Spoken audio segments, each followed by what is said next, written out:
Pero kung bago ka pa lang sa aking channel, paki-like, share, and click the subscribe button and the notification bell para lagi kayong updated sa mga parating ko pang uploads.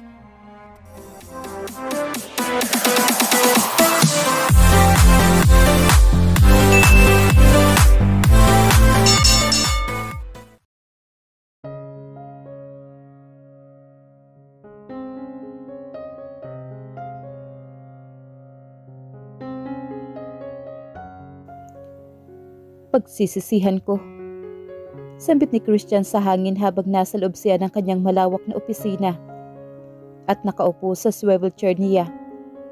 Hindi na niya mabilang kung ilang ulit na niyang sinasambit ang mga katagang na nula sa mga labi ng kanyang kapatid kaninang umaga. Pagsisisihan nga ba niya ang kanyang desisyon? Naitikom niya ang mga kamay. Sa puntong iyon ay wala ng lugar ang pag-alinlangan at pagdadalawang isip niya. Maraming buwan na ang lumipas. Buhat noong matuklasan niya ang kasinungalingang hinabi ni Liana. At magmula noon ay wala na siyang ibang hinangad, kundi ang kumalas sa taling nagbubuklod sa kanila ng asawa.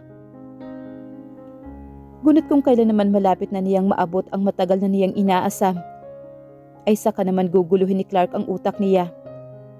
Bakit ngayon pa kung kailan pumirma na si Liana?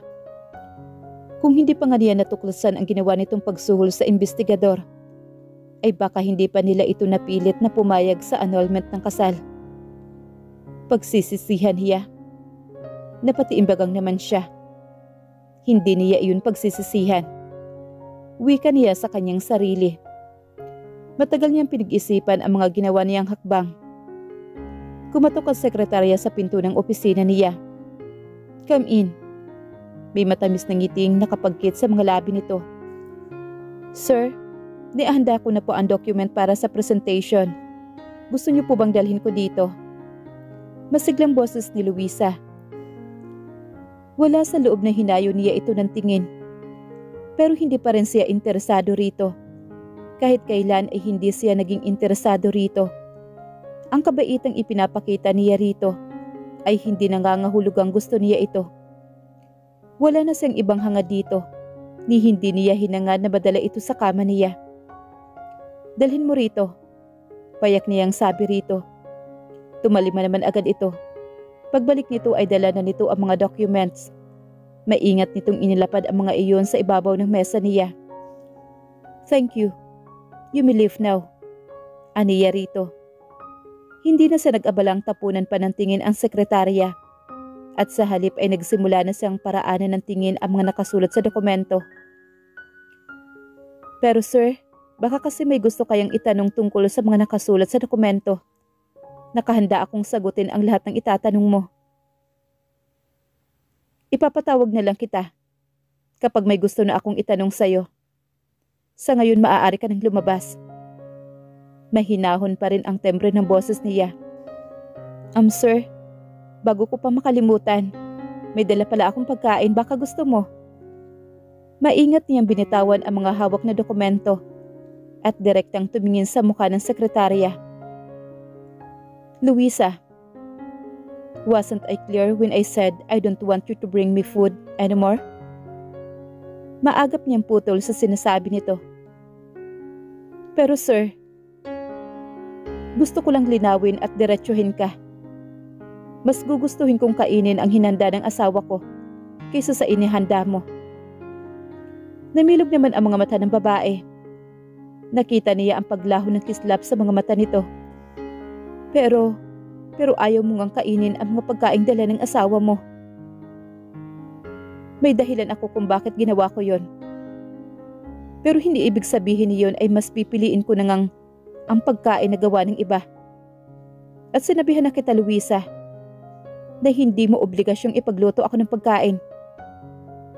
Kailangan niyong ibalik sa tuwid ang baluktot nitong pag-iisip. And Luisa, you are not even my wife. Hindi magandang tingnan ang ginagawa mo para sa akin." "Napakagatlabi naman ito. Iniisip lang naman kita, sir. Kasi nabasa ko na maghihiwalay na kayo ng asawa mo. Nag-aalala lang ako na Baka hindi ka na niya inaasikaso at baka napapabayaan ka na niya. Napamura naman siya sa kanyang isipan. Wala ka na dun, Luisa. Tumigas na ang tono ng boses niya. Hindi niya nagustuhan ang pakikialam ng sekretarya sa personal niyang buhay. Hindi ba totoo namang maghihiwalay na kayo? Whether it's true or not, it's not your business. So I'd appreciate if you stayed out of it. Luisa, do not forget your designation in this company. You are my secretary. I don't remember giving you permission to get involved in my personal matters. Nakita niya ang pag-ilap ng mga mata nito at ang panunubig ng mga iyon. Dali-dali itong nagpaalam at lumabas ng opisina. Nagpakawala sa ng mababang ungol. Ungol na nagpapahiwatig ng pagkainis sa sitwasyon. He tried to be polite and considerate for as long as he could. Mas mabuti na iyong malinaw dito na wala itong aasahan sa kanya. Habang nakahiga sa kama si Christian, ay kusang napapabaling ang tingin niya sa bahagi ng higaan noon na inuukupan ni Liana. The side of the bed has been left empty and cold since his wife transfers to different room. Hindi niya magawang gumulong sa parting iyon ng kama. Marahas siyang bumangon at naupo sa gilid ng higaan. Hindi siya makatulog. Ilang gabi na siyang walang maayos na tulog. Kung iisipin niya mabuti, ay nagsimula ang pag-ilap ng maayos na tulog niya. Buhat noong pinirmahan ni Liana ang dokumento sa pagpapawalang bisa ng kanilang kasal. Ano bang nangyayari sa kanya? Napaungol naman siya. Paulit-ulit niyang pinaraanan ng daliri ang nagulo niyang buhok. Pagdating niya sa kanyang opisina ay inilapag niya ang lunch bag sa ibabaw ng kanyang mesa. Pumasok ang sekretarya at pinaalala sa kanyang oras ng meeting niya sa CEO ng Cardinal Corporation. Mukha pa ring lugmok ang babae. Pero bumalik na sa normal ang haba ng palda nito. Hindi na rin masikip ang pang-itaas nito at hindi na gaanong kataas ang takong ng sapatos nito. Makaraan ng isang oras ay dumating na naman si Aidan. Maupo ka muna, may tinatapos lang ako. Aniya, abala sa pagpirma ng mga dokumento. Ano to? Turo nito sa lunch bag na nasa mesa niya. Food. Matipid niyang sagot naman dito. Nagluto ka? Hindi ako ang nagluto. Sino pala? She did. Who? Napaungol naman siya. My wife. Who else? Your wife? Kakaiba ang tono ng boses nito nang sambitin ang mga katagang your wife. Tapos ay hinawakan nito ang lunch bag. Don't touch it. Sinibat niya ito na matalim na tingin. Bakit naman? Titingnan ko lang naman. Just please. Binitawan niya ang hawak na pansulat at hinaway patagilid ang mga pinirmahang dokumento. Just please, don't touch it. Napailing naman ito sa kanya. When will you receive the annulment decree? Pag-iiba nito sa paksa sa kanya. Sandali siyang natigilan. I don't know. Maybe soon. Naupo ito sa silyang katapat ng inuupuan niya. Determinado ka man na talagang ituloy ang annulment? Oh, well, that's your life. Napasulip ito sa kamay niya at napaangat ang kilay nito. Bakit suot mo pa rin ang wedding ring? Force of habit? Nagpakawala naman ng mababang tawa si Aidan. Hindi ka ba naguguluhan sa sarili mo? Ikaw ang nagpursige na putulin na ang inyong kasal at mag-file ng annulment. Pero tinatawag mo pa rin siyang asawa. Noong una, hindi mo tinanggap ang pagkain na binigay niya sa'yo. Pero ngayon, hindi mo ako payagan na hawakan mo lang ang pagkain na inihanda niya para sa'yo. At bakit suot mo pa rin ang wedding ring mo? Samantalang, ikaw naman talaga nagpursiging mapaanal ang kasal niyo. Sa totoo lang, ako ang naguguluhan sa'yo. Hindi siya nagkomento sa sinabi nito. Blanko lang ang mukha niya habang nakatingin siya kay Aidan. dahil hindi niya rin alam kung ano ang iisipin. Nagbuga naman ito ng hangin. Gusto ko lang ma-realize mo na once na-approve ang annulment decree ninyo, sinisigurado ko sa iyong your marriage with her will be officially over. Pabalik-balik sa isipan niya ang tungkol sa annulment decree. 2 meeting na ang dinaluhan niya, subalit wala siyang naiintindihan sa mga tinatalakay sa meeting dahil lumilipad ang isipan niya. Sa huli ay nagdesisyon siyang magpaiwan na lang sa loob ng boardroom pagkaalis ng management team. Sir, may isa po kayong meeting. Paalala sa kanya ni Luisa. May hina lang ang boses nito at hindi makatingin sa kanya ng direkta. Cancel it. I'm going home. Po? Hindi siguro ito makapaniwalang ipinakansela niya ang meeting. Magmula kasi nang itayo niya ang Williams Corporation, ay halos araw-araw siyang nasa opisina. At hindi siya ang tipong basta-basta na lamang nagpapakansela ng meeting nang walang mabigat na dahilan. Sir, tama po ba ang dinig ko? Ipapakansel po ninyo ang meeting? Paninigurado nito sa kanya. Yes. Tumayo siya at lumabas ng boardroom. Hindi na siya bumalik sa opisina niya at minabuting tawagan na agad ang kanyang driver upang magpahatid pa uwi ng malaking bahay. Paglabas na namatayog ng gusali ay naghihintay na ang driver sa kanya. Binuksan nito ang pinto ng sasakyan sa likurang upuan bago ito lumigid at pumasok sa driver's seat. Habang tumatakbo ang sasakyan ay lumilipad din ang utak niya. Hindi na nga niya namalayang nakahinto na sa tapat ng malaking bahay ang sasakyan. Bumaba siya at humakbang. Subalit na suspende ang kanyang mga paa sa hangin.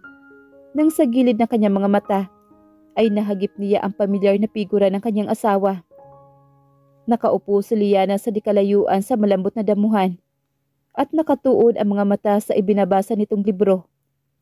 May nakapasak na earphone sa magkabila nitong tainga, kaya siguro hindi ito napansin ang pagdating ng sasakyan niya. Hindi maalis ni Christian ang mga titig niya sa matamis na ngiting nakapagkit sa mga labi ng kanyang asawa. Nakalugay lang ang buhok nito na parang nililipad ng hangin. Simpleng puting t-shirt lang din ang suot nito at kupasing pantalon. She looks so different from now. She usually styled herself before. Sa loob ng 6 na buwan ay palaging formal na bestida ang isinusuot nito at palagi ring maayos na nakapusod ang buhok nito. Ang nakikita niya ngayon ay ang pareho nitong estilo noong bago pa lang silang nagkakilala sa bahay ampunan. Tinawag niya ang isang kasambahay. Mabilis namang lumapit ito. Ano po yun, sir? Ano ang ginagawa ng ma'am nyo? Ay nagbabasa po ng libro si Ma'am Liana. Nagtataka siguro ito kung bakit tinatanong pa niya kung ano ang ginagawa ni Liana, gayong nakikita naman niya. Palagi ba niyang ginagawa yan? Opo sir, lalo na noong wala pang trabaho sa bahay ampunan si ma'am. Ngayon ay kapag may libreng oras na lang po siya, katulad po ngayon. Naisip na niyang mahilig itong magbasa nang makita niya ang mga libro sa kwarto nito tungkol sa annulment at pagbawi ng kalayaan. Makakapal ang librong iyon. Lalong lumawak ang pagkakangiti ni Liana sa binabasa nito. Napasinghap siya na mamalas ang ngiti nitong iyon. Kung babalikan niya sa isipan ang mga nagdaang buwan, ay halos wala siyang gaanong matanda ang pagkakataon nang ngumingiti ng ganoong katamis si Liana. Tuwing nakikita niya itong palagi itong malungkot, nanatili lang siya sa kinatatayuan at matiim na pinagmamasdan ang asawa niya. Napansin niyang manipis pero mahaba ang mga daliri nito at maganda ang kulay. Bumaba sa katawan nito ang tingin niya. Napakunot noo siya. Ganito ba talaga kapayat ang asawa niya? Pakiwari niya ay malaki ang nabawas sa timbang nito. Hindi ba ito kumakain ng tama? O masyado ba itong maraming ginagawa sa bahay ampunan? Ikinuyom niya ang kanyang mga kamao. Bakit nagkakaganoon siya? Pilit niyang inaalis ang tingin mula sa asawa niya at pinuwersa ang sariling pumasok sa loob ng bahay. Pahakbang na siya sa unang baitang, ngunit bigla siyang napamura dahil hindi niya magawang tumuloy-tuloy sa pag-akyat. Sobrang tuksong nagpabalik-balik sa gunita niya ang imahe ng kanyang asawa. Namamayat ito. Pero bakit namumroblema siya? Nag-aalala ba siya rito? Napatiimbagang naman siya nang tinawag nila ang kanyang kasambahay. Dalhan mo ng merienda ang Ma'am Liliana mo sa labas. And umigting naman ang mga panganiya. Itago mo lang yun sa ating dalawa. Paano po kapag nagtanong si Ma'am Liana? Sabihin mong ikaw ang nakaisip na dalhan siya ng merienda. Bahala ka na. Basta huwag na huwag mong sasabihin ako ang nag-utos sa'yo. Tumango naman ang kasambahay at tumalima sa kanya. Umakyat na siya sa kanyang silid. Sapo ang sentido niya. Hinubad niya ang suot na sweat jacket niya at ipinatong sa upuan. Tapos ay nirolyo niya ang manggas ng damit niya, pataas hanggang sa siko. Tumunog ang cellphone niya. Numero ng abogado niya siyang nag-atasang umasikaso sa annulment, ang rumisro sa screen ng aparato. Yes. Sir, good news po. Mas bumibilis na ang pag-usad ng annulment proceedings. Imporma nito sa kanya. Kumunot naman ang noo niya. What do you mean by that? Tumutulong ho kasi si Mr. Clark Anderson para madaliin ang pagpapulang bisa ng kasal ninyo ni Miss Liana. Napatiimbagang naman siya. Sinabihan na niya ang kapatid na hindi niya kailangan ang tulong nito. Pero hindi talaga ito nakinig at sumigi pa rin. Ang aksyon nito ay naghahatid ng malalim na inis sa kanya. Naiinis siya sa ginagawa nito. Huminga siya ng malalim para pahupain ang magaras na emosyong nag-aalimpuyo sa kanyang dibdib ng mga sandaling iyon. When will everything be finalized? He asked. Very soon, sir. Okay. Keep me posted. Pinutol na niya ang tawag at lumapit sa bintana. Binuksan niya iyon at tumanaw sa baba. Mula sa silid niya ay malinaw niyang natutunghayan ang figura ng kanyang asawa. At naalala niya ang sinabi nito sa kanya noong araw na pinaalis niya ito. Kapag dumating na ang araw na yon, hindi mo na ako kailangang itaboy pa. Kusa na akong aalis, Christian.